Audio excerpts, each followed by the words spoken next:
Șmecheria!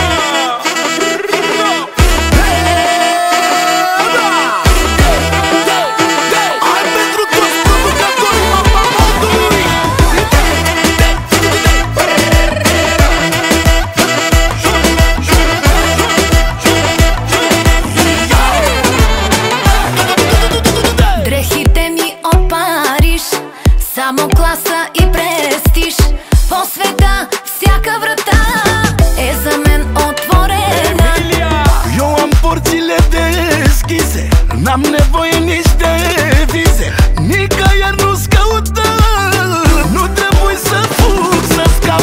Ей, по-добре не се базикайте с мен с балкански амиген. Ей, шмекерията си ми е в кръвта, аз съм от България.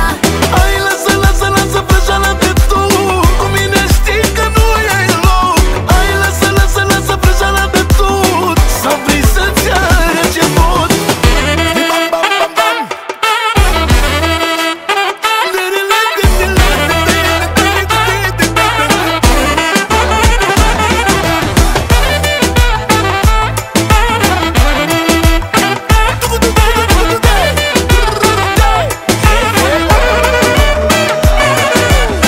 В Монте-Карло яхтата, в Барселона къщата.